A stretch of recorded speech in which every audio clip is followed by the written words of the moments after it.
ગઈકાલે કથા લગભગ આપણે લિંગ પ્રાગટ્યની કથા આપણે કરી છે ગઈકાલે, પણ સમયના અભાવે કથાને ત્યાં વિરામ આપી છે, પૂર્ણ કથા નથી વર્ણવાઈ. શુદ્ધ પુરાણી શૌનક આદિ ઋષિઓને કહે છે કે ઋષિઓ, એ ભગવાન શિવના લિંગ પ્રાગટ્યની કથા છે, એ આગળ તમારી આગળ હું વર્ણવું છું.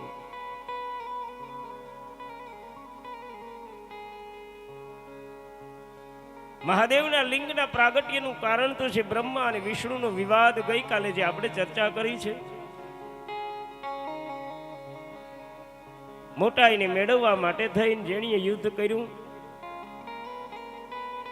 અને બ્રહ્મા અને વિષ્ણુના વિવાદને સમાવવા માટે થઈ અને મહાદેવનું લિંગ પ્રગટ્યું છે, અગ્નિસ્તંભ પ્રગટ્યો છે.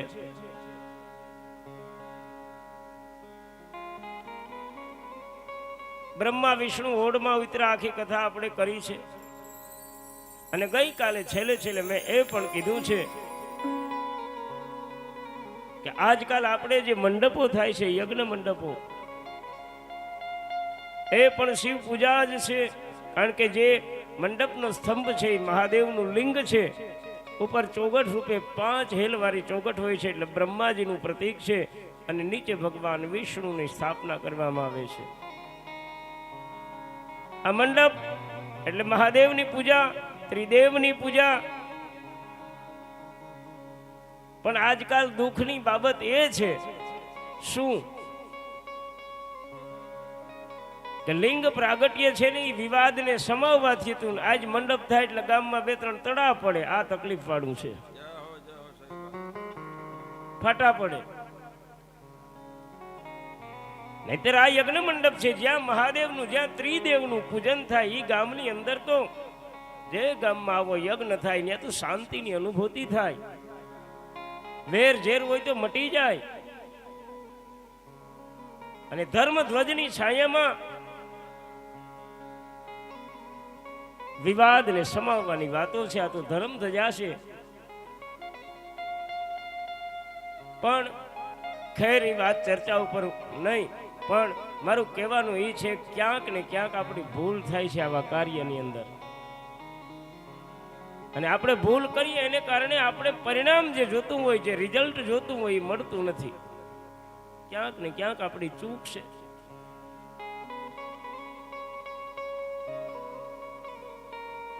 ખેર વાત તો હું શકળ નામનું જે લિંગ, પ્રથમ જે લિંગ અગ્નિસ્તંભ પ્રગટ્યો છે, અને ગઈકાલે કથા વર્ણવી બ્રહ્મા વિષ્ણુનો વિવાદ. મહાદેવજીને ક્રોધ આવ્યો, મહાદેવજીએ અગ્નિસ્તંભમાંથી ભગવાન શિવ પ્રગટ થયા,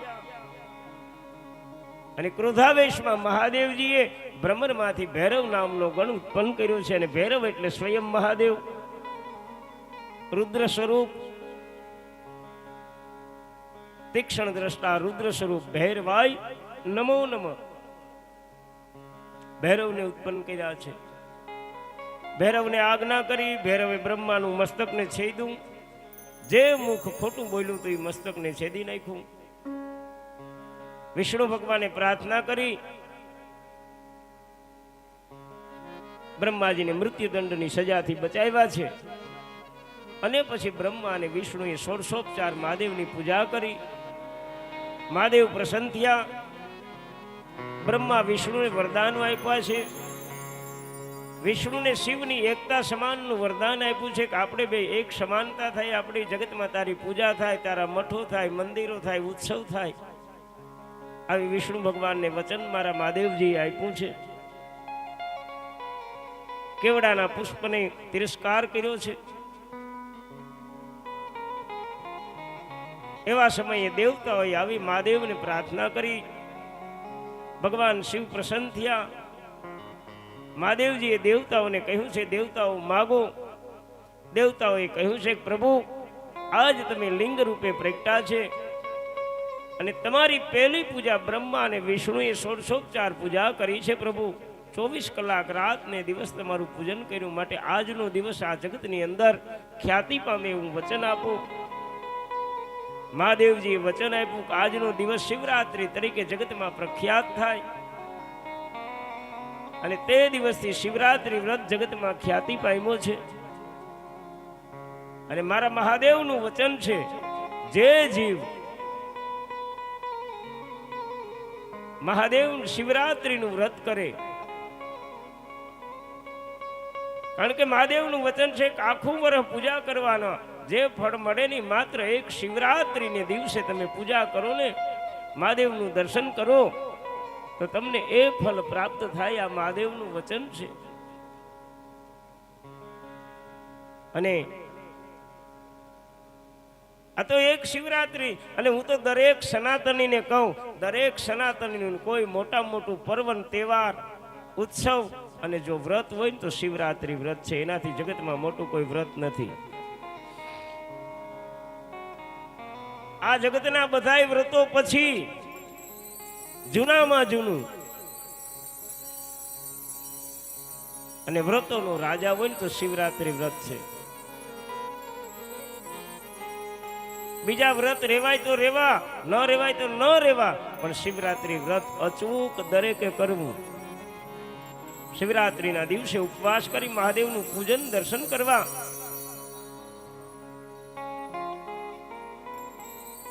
અને સંતો, મહાપુરુષો, જ્ઞાનીઓ, પંડિતો બધાએ કહ્યું છે, ત્રયોદશી વ્રત કરે હમેશા, ત્રયોદશી વ્રત કરે હમેશા, તન નહીં તાકે રહે કલેશા, તન નહીં તાકે રહે કલેશા. જે મનુષ્ય ત્રયોદશીનું, ત્રયોદશી એટલે વદ તેરસ, એ શિવરાત્રી ગણાય. દર મહિનાની વદી તેરસ શિવરાત્રી ગણાય. જે મનુષ્ય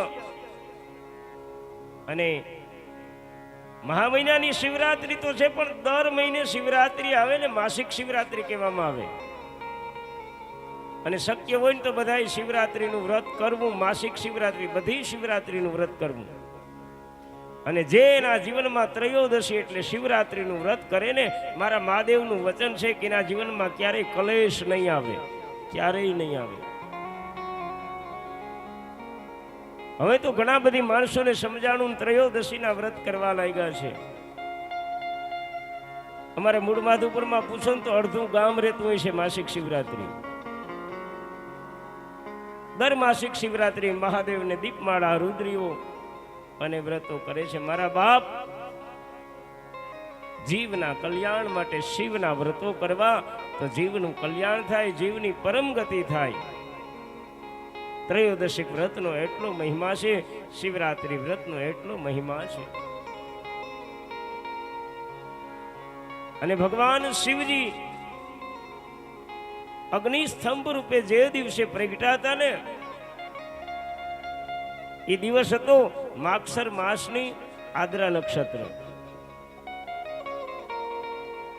માગસર મહિનાના આદ્રા નક્ષત્રને દિવસે ભગવાન શિવજી બ્રહ્મા અને વિષ્ણુનો વિવાદ ટાળવા માટે લિંગ રૂપે પ્રથમ પ્રગટ થયા હતા.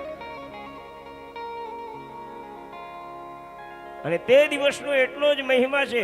ભગવાન શિવજીએ શિવ મહાપુરાણ કથાની અંદર કહ્યું છે કે જે જીવ માગસર મહિનાનું આદ્રા નક્ષત્ર હોય તે દિવસે પરિવાર સાથે મારું પૂજન કરશે ને, એ જીવ મને કાર્તિક સ્વામીથી અધિક પ્રિય થાય. આવું મારા મહાદેવનું વચન છે. મહાદેવનો પુત્ર કાર્તિકેય છે, એનાથી જીવ એને અધિક પ્રિય થાય, આવું વચન છે. એટલે બાપ, માગસર માસનું આદ્રા નક્ષત્ર જે દિવસે આવે ને તે દિવસે ભગવાન શિવના મંદિરમાં પૂજા કરવી, વ્રત કરવું.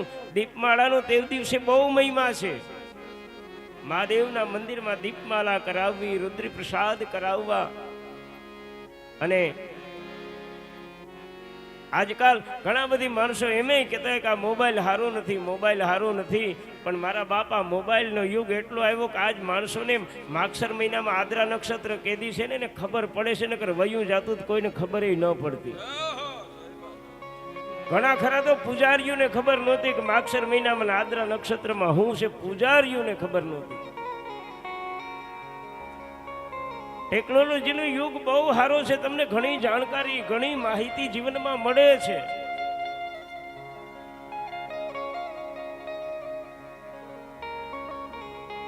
એટલે માગસર મહિનામાં આદ્રા નક્ષત્રનો એવો મહિમા છે. જે મનુષ્ય માગસર મહિનામાં આદ્રા નક્ષત્રની દિવસે મહાદેવના મંદિરમાં દીપમાલાઓ કરાવે છે,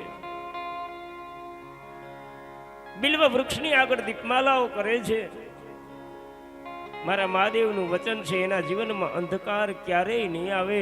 એ જીવનની અંદર કાયમ ઉજાસ અને પ્રકાશ રહેશે એવું મહાદેવનું વચન છે. એટલે બાપ, માગસર મહિનાના આદ્રા નક્ષત્રની દિવસે પણ વ્રત કરવું જોઈએ. શુદ્ધ પુરાણી શૌનક આદિ ઋષિઓને કહે છે કે હે ઋષિઓ, ભગવાન શિવની ભ્રમરમાંથી, કારણ કે આ સમયમાં એટલો બધી ફરક એટલા માટે છે, નહીતર માગસર મહિનાનું આદ્રા નક્ષત્ર, શિવરાત્રી આ બધું એક જ દિવસે ભેરું ન થાય, પણ નહીં. કારણ કે મહાદેવ પ્રગટા તેથી આદ્રા નક્ષત્ર માગસર મહિનો હતો, પણ એ પછી તો આ બ્રહ્મા વિષ્ણુ હોડમાં ઉતર્યા અને પછી મહાદેવની પહેલી શિવલિંગની પૂજા થઈ. આ દિવસ પાછો શિવરાત્રી હતો, એમ સમય બદલો.